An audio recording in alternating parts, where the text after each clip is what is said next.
como aluno, você fala, cara, você tem que fazer simulado. Não, assim, eu não vou falar pro cara que é obrigatório, se ele não fizer, ele não vai passar. Jamais, que eu vou estar sendo desonesto. Não, sim. E eu nunca falo também que o simulado, ele substitui outras provas. Não, porque assim, o simulado, o que ele vai te ajudar? Primeiro, a testar ritmo de prova, a testar administração do tempo, para mim isso é fundamental, porque é ali que você vai lidar. Você vai lidar a sua estratégia, vai começar por tal matéria, por essa, por aquela. Cronômetro do lado. Cronômetro do lado, sem distração, para ver quanto tempo sobra pro gabarito. Cadeira ruim.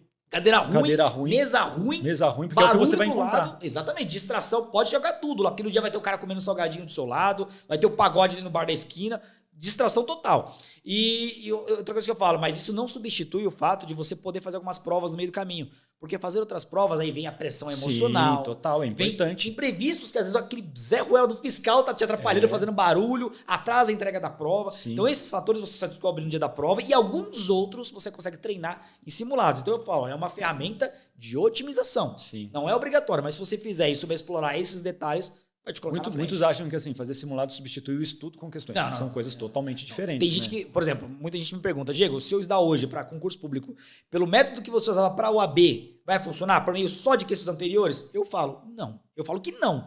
Mas eu vou explicar. Pelo seguinte, quando eu fiz a prova da OAB, eu não tinha concorrente. Então, bastava ficar acima da média. Então, para a OAB pode ser que funcione ainda hoje, voltar nas questões anteriores. Tem até um acervo muito maior de questões anteriores. Sim. Agora, o que acontece hoje é que as bancas não estão mais bobas. Elas não estão mais repetindo. Vou dar um exemplo. Eu trabalhei muito com o TJ São Paulo, para escrevente. E, cara, repetia muita questão. Era impressionante. Sempre, né? Repetia demais. O último concurso mudou. Porque a banca começou a ficar mal falada, então ela percebe que tá repetindo muito, já alguém vai pressionar lá dentro, comece a se reinventar, senão não vai dar. Sim. E aí vem um padrão totalmente diferente. Aí eu pergunto pros caras, como que você vai dar por questões anteriores, por exemplo, novidades da banca? Ou então, como que você vai dar por questões anteriores, pacote anticrime, nova lei de abuso de autoridade? Não dá, é impossível. Então você vai ficar vendido para aquelas informações que tem uma tendência muito maior de serem cobradas. Então assim, questão anterior tem que estar no seu jogo, mas não pode ser o único meio de estudo. Aí eu sou contra. Porque até se você pensar, né, estatisticamente, você pensa a lei de Pareto, que é aquela regra 80-20. Se você estudar só com questões, você provavelmente vai pegar, né, se não tem um banco infinito de questões, em algumas matérias até tem, você vai pegar 80% no máximo.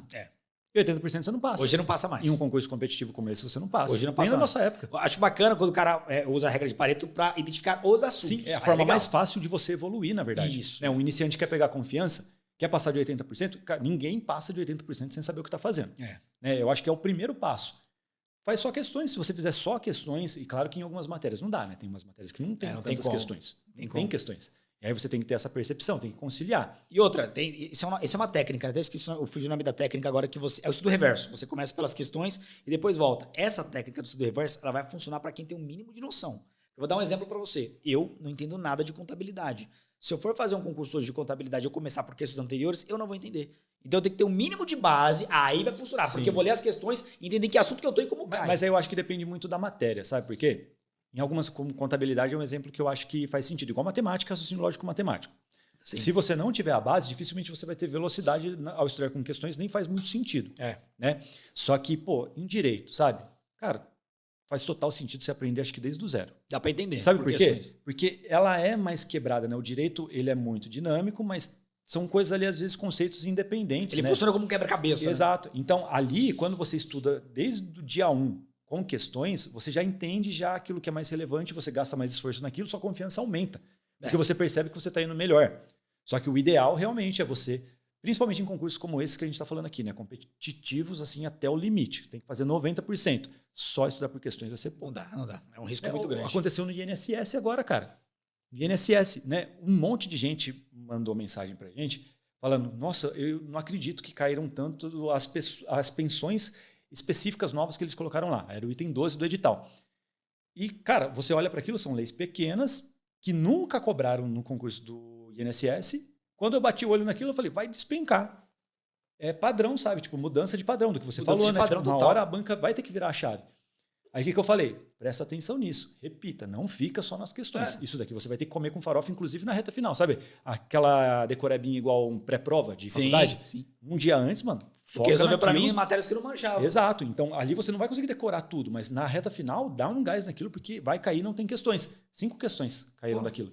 Se eu fosse examinador, daria para fazer uma prova só de novidade, Exato. só de pontos que nunca cobraram. Para mim, um examinador que fica sempre nos mesmos assuntos, ele tem uma preguiça lascada. Sim, é muito fácil. Sabe, tem muita questão no lado que é copia e cola de outras bancas, a gente sabe disso. E o candidato inteligente, né? Ele tem que virar quase que um examinador, né? Tem que antecipar o examinador dele. Não acontece quando você fazia um monte de questões assim, você olha para uma questão e fala assim, cara, essa alternativa tá errada. Você nem sabe do conteúdo, você nem estudou, mas você fala assim, pelo jeito que ela tá escrita, ela tá errada, é o padrão da banca. Essa foi uma ideia que eu validei ao longo dos anos, que sempre tentei antecipar o meu examinador. Como professor, eu já perdi as contas de quantas questões já comentei. Eu tenho alguns livros de questões comentadas, apostilas. Sim. Enfim, eu já comentei milhares de questões. Chega uma hora, cara, que não tem como errar. Chega uma hora que você começa a ler o enunciado, você sabe exatamente onde ele vai chegar, o que ele vai perguntar. Então fica muito óbvio. Então, essa repetição de fazer muitas questões, mas entendendo o que está fazendo, claro. Não é só fazer por fazer. Sim. Entendendo? Chega uma hora que não tem mais como errar. Sim, aí isso que as pessoas não entendem, né, cara? Porque eu vi alguém falando esses dias que está fazendo assim 700 questões por dia. Pô, aí não dá.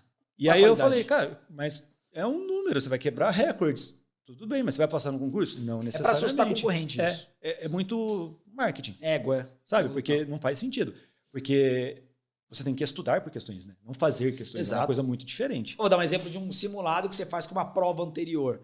Tem muita gente que pega essa prova anterior e faz, vê a nota, beleza, estou nessa nota, vida que segue. O cara não volta para entender onde errou. Sim, não, aí não pode. Se cai nos concursos, vou pegar o TJ, que até hoje, mesmo com algumas inovações, ainda repete muito assunto, se o cara volta e entende que errou, na próxima ele não vai errar mais aquilo. Sim. Aí ele vai elevando rapidamente a nota dele. É no erro que ele aprende, né? Ali que ele tem que focar, na verdade, ele tem que tirar o pé do que ele domina. Todo mundo é assim, a gente aprende muito mais com aquilo que a gente errou primeiro e entendeu o erro do que aquilo que a gente acertou primeiro. Aquilo que você acertou de primeira, você pode querer uma pegadinha depois. Mas você pega um aluno iniciante.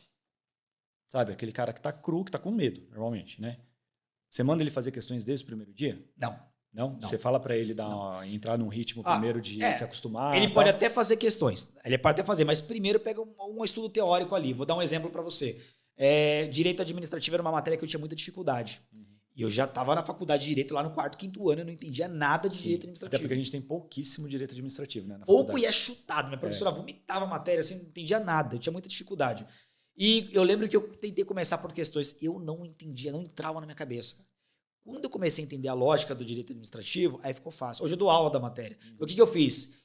Primeira coisa, eu conectei com a matéria que eu gostava. Eu conectei com o penal. Eu descobri que a lei de improbidade administrativa, que está lá no final de qualquer conteúdo programático, ela batia com os crimes contra a administração pública. Então, fazer esse link já me ajudou. Já vi edital colocando essa lei na parte penal. Na parte penal. E não tem nada a ver com penal. A lei de improbidade não tem nada a ver. E geralmente ela não está nem dentro do direito administrativo, mas ali conectou para mim. E outra coisa, eu percebi que uma matéria de direito às vezes é igual aprender inglês, espanhol. Se você pegar o idioma, se você se alfabetizar, o resto fica fácil. E como que se alfabetiza no direito administrativo? Dominando os princípios. Se você domina os princípios da administração pública, pega ali o regime jurídico administrativo, você vai perceber que todos os assuntos dali para frente vão se conectar com algum princípio. Todos. Vai dar poder de polícia? Vai se conectar com algum princípio. Vai dar qualquer coisa do direito administrativo, se conecta. Então, quando eu entendi isso, eu primeiro dominei os princípios. Quando eu voltei para as questões e para outros assuntos, tudo ficou fácil. Aí desmistificou a matéria. Então, assim, às vezes até dá para o cara, na insistência, começar por questões anteriores, vai tomar umas porradas. Mas se ele dá uma recuada e pega uma base, se alfabetiza naquela matéria, o caminho fica mais fácil depois.